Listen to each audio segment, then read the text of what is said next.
بسم الله الرحمن الرحيم إن الله وملائكته يصلون على النبي يا أيها الذين آمنوا صلوا عليه وسلموا تسليما اللهم صل على سيدنا ومولانا محمد معدن الجود والكرم وآله وأصحابه وبارك وسلم. أعوذ بالله من الشيطان الرجيم. بسم الله الرحمن الرحيم.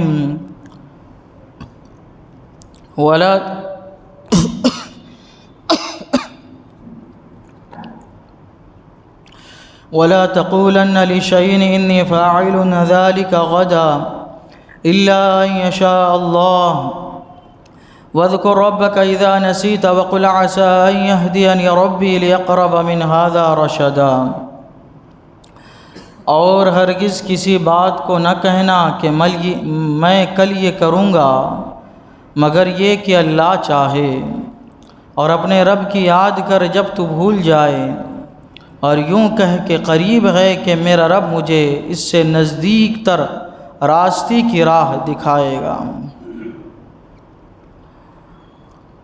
اس سے پہلی والی آیت میں اللہ تبارک و تعالی نے یہ حکم فرمایا ہے کہ غیر ضروری باتوں میں نہیں پڑھنا چاہیے، ان کے بارے میں پوچھنا نہیں چاہیے. یہود و نصارہ، کفار و مشرکین اور بد مذہبوں سے اپنے معاملات نہیں پوچھنا چاہیے. اب اللہ تبارک و تعالی ایک نصیحت کرتے ہوئے ارشاد فرماتا ہے، اور ہرگز کسی بات کو نہ کہنا کہ میں کل یہ کروں گا مگر یہ کہ اللہ چاہے. کفار و مشرکین نے نضر بن حارث اور اس کے ساتھ دوسرے لوگوں کو یہود و نصارہ کے پاس بھیجا تھا کہ جاؤ ان سے کچھ سوالات لے کر آؤ جو ہم ان رسول عربی صلی اللہ علیہ وسلم سے پوچھے تو یہ جواب نہ دے سکے. تو یہ آئے تو انہوں نے 3 سوالات کیے تھے. روح کسے کہتے ہیں، اصحاب کہف کون ہیں، اور ذوالقرنین کا کیا واقعہ ہے. تو اللہ کے رسول صلی اللہ علیہ وسلم نے روح کے بارے میں تو فوراً بتا دیا تھا. اصحاب کہف اور حضرت ذوالقرنین کے واقعے کے بارے میں بتایا کہ میں کل بتاؤں گا، اور آپ نے انشاءاللہ نہیں کہا. تو وحی کا سلسلہ رکا ہوا رہا. ایک روایت میں آتا ہے کہ 15 دن، ایک روایت میں آتا ہے کہ 40 دن تک جو ہے وحی کا سلسلہ رکا ہوا رہا.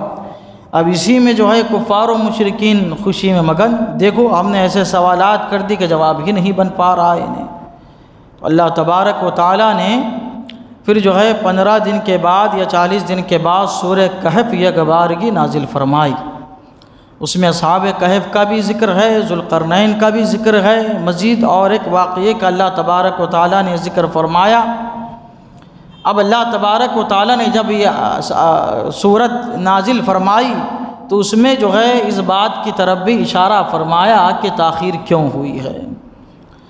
اللہ تبارک و تعالیٰ فرماتا ہے ہرگز کسی بات کو نہ کہنا کہ میں یہ کل کروں گا مگر یہ کہ اللہ چاہے. آئندہ کے ہر ارادے میں، منصوبے میں، کل ہو یا آئندہ، کل سے مراد یہاں پہ آئندہ جو بھی کام کرنے جا رہے ہیں تو ہمیشہ یہ کہنا چاہیے، چاہے دینی کام ہو چاہے دنیاوی کام ہو، حلال کام، حرام کام سے پہلے انشاءاللہ کہنا یہ کفر ہے. حرام چیز کھانے سے پہلے بسم اللہ کہنا یہ کفر ہے. تو کوئی بھی دینی دنیاوی جائز کام جو ہے کرنے سے پہلے، ارادہ کرنے سے پہلے، ارادہ کرتے وقت انشاءاللہ ضرور کہنا چاہیے. اس میں بہت سارے فوائد ہیں. دیکھیے ہم اپنے اعتبار سے منصوبے بناتے ہیں، ارادے بناتے ہیں، یہ چیز کرنا ہے، یہ چیز کرنا ہے، نہیں کرنا ہے، لیکن ساری چیزیں اللہ تبارک و تعالیٰ کے قبضے میں ہیں. ساری چیزوں کے لیے اللہ تبارک و تعالیٰ کی مشیت ضروری ہے. تو جب ہم انشاءاللہ کہیں گے تو اس میں اللہ تبارک و تعالیٰ کی مشیت، ارادہ شامل ہو جاتا ہے. اچھا ہم کوئی منصوبہ بناتے ہیں کہ ہم کو یہ کرنا ہے، لیکن ہم اس کے نتیجے سے بے خبر رہتے ہیں۔ بعض اوقات ہم ایسی چیز کا کرنے کا پختہ ارادہ کرتے ہیں کہ جو ہمارے حق میں انتہائی نقصان دہ ہوتا ہے، لیکن کہتے ہیں کہ جب ہم انشاءاللہ کہتے ہیں تو اللہ تبارک و تعالی ہمارے ان نقصانات کو فائدوں میں تبدیل فرما دیتا ہے۔ پھر یا تو یہ کہ اللہ تبارک و تعالی ایسا انتظام فرماتا ہے کہ ہمارے ذہن سے وہ کام کرنے کا ارادہ ہی نکل جاتا جس سے ہمیں نقصان پہنچ رہا تھا۔ انشاءاللہ کہنے کی یہ برکت ہے۔ انشاءاللہ جب ہم کہتے ہیں تو وعدے کو پورا کرنا یہ ضروری نہیں ہے، اسی لیے کہا جاتا ہے کہ جب کوئی کسی کو کہے کہ میرا سلام فلاں کو پہنچا دے تو کہنا چاہیے کہ انشاءاللہ، کیونکہ بسا اوقات ایسا ہوتا ہے کہ ہم پہنچا نہیں پاتے، ذہن سے نکل جاتا ہے، اور جو کہے کہ سلام پہنچا دے، پہنچانا واجب ہے، ضروری ہے، گناہ گار ہوں گے نہیں پہنچائے تو، اور ظاہر سی بات ہے کہ بسا اوقات بھول جاتے ہیں، تو کہیے آپ انشاءاللہ، انشاءاللہ میں پہنچا دوں گا، تو اب اگر آپ بھول بھی گئے تو گناہ نہیں ہوگا آپ کو۔ تو یہ جو ہے وعدے کو پورا کرنے سے جو ہے آپ بچ جائیں گے انشاءاللہ، اس کے گناہ سے جو ہے آپ بچ جائیں گے۔ اور سب سے بڑی یہ چیز ہے کہ انشاءاللہ کہنے سے اللہ تبارک و تعالیٰ کی مشیت جب شامل ہوتی ہے تو ہمارے اس کام میں اللہ تبارک و تعالیٰ کے اسم مبارک کی وجہ سے برکتیں بھی شامل ہو جاتی ہے۔ اس لیے جو ہے اپنے آئندہ کے ہر کام میں انشاءاللہ ضرور کہنا چاہیے۔ حضور صلی اللہ تعالیٰ علیہ وسلم نے ارشاد فرمایا، کامل مومن کی علامت یہ ہے کہ وہ اپنے ہر کام کے لیے انشاءاللہ ضرور کہتا ہے۔ آپ نے فرمایا کہ ایک مرتبہ حضرت سلیمان علیہ السلام نے ارادہ کیا اور ارشاد فرمایا کہ میں اپنی 100 بیویوں کے پاس جاؤں گا، صحبت کروں گا، اور ان 100 سے ایک ایک لڑکا ہوگا، اور ہر لڑکا مجاہد فی سبیل اللہ بنے گا، اللہ کی راہ میں جہاد کرنے والا بنے گا۔ آپ تشریف لے گئے، لیکن کسی عورت سے کوئی لڑکا نہیں ہوا۔ ایک عورت سے ایک لڑکا پیدا ہوا، وہ بھی ادمرا تھا، جسم کٹا ہوا تھا۔ حضور صلی اللہ تعالی علیہ وسلم نے ارشاد فرمایا، اگر حضرت سلیمان علیہ السلام انشاءاللہ فرماتے تو اللہ تبارک و تعالیٰ ان کے مشیت اور ارادے کے مطابق ان کے کام کو انجام تک پہنچاتا۔ تو اس لیے چاہیے کہ ہر کام سے پہلے انشاءاللہ ضرور کہے۔ اللہ تعالیٰ فرماتا، ہرگز کسی بات کو نہ کہنا کہ میں کل یہ کروں گا مگر یہ کہ اللہ چاہے۔ انشاءاللہ کے معنی ہوتے ہیں اگر اللہ چاہے۔ وَاذْكُرْ رَبَّكَ إِذَا نَسِيتَ، کبھی کبھار ایسا ہوتا ہے کہ بھول جاتے ہیں، انشاءاللہ نہیں کہہ پاتے ہیں، یا کوئی بھی کام شروع کرنے سے پہلے بسم اللہ کہنا چاہیے تو بسم اللہ جو ہے وہ نہیں کہہ پاتے ہیں، بھول جاتے ہیں۔ تو اللہ تبارک و تعالیٰ فرماتا ہے کہ بھول جائے تو کوئی مسئلہ نہیں ہے، اور اپنے رب کی یاد کر جب بھول جائے، یعنی بھول جائے پھر بعد میں یاد آ جائے، ارے میں نے بسم اللہ تو کہا ہی نہیں، تو کوئی بات نہیں، اب کہہ لو، اب کہہ لو، یا انشاءاللہ کہا ہی نہیں تو کیا ہے، جب یاد آ جائے جب کہہ لو۔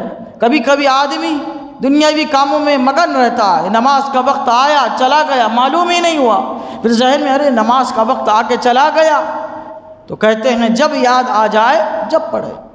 حضور صلی اللہ تعالی علیہ وسلم نے فرمایا، من نام عن صلاۃ او نسیھا فلیصلیھا اذا ذکرھا، جو اپنی نماز سے سو جائے یا بھول جائے اس کو چاہیے کہ جب یاد آ جائے تب پڑھے، تب پڑھے۔ ایسا نہیں کہ قضا ہو گئی چھوڑ دو، ایسا نہیں، جب یاد آ جائے فوراً کیا کرے، پڑھے، اللہ کی بارگاہ میں استغفار کرے، اللہ تعالیٰ ادا کا ثواب عطا فرمائے گا۔ حضور صلی اللہ تعالی علیہ وسلم کے صدقے و طفیل میں اللہ تبارک و تعالیٰ نے اس امت سے بھول چوک کو معاف فرما دیا ہے۔ جو کام ہم سے بھولے میں ہو جائے، غلطی ہو جائے، گناہ گاری لازم آتی ہے اس سے، اگر ہم یاد آنے پہ کریں گے تو انشاءاللہ تبارک و تعالیٰ وہ کام ادا کے زمرے میں آئے گا، توبہ کریں گے تو گناہ بھی نہیں ہوگا۔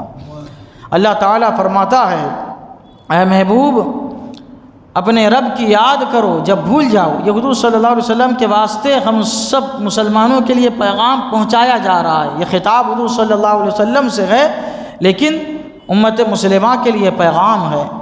اب یہ جو ہے کہہ رہے ہیں کہ اصحاب کہف اور ذوالقرنین کے واقعے میں تاخیر ہو گئی، اے محبوب تم فرماؤ کہ قریب ہے کہ میرا رب مجھے اس سے نزدیک تر راستی کی راہ دکھائے گا۔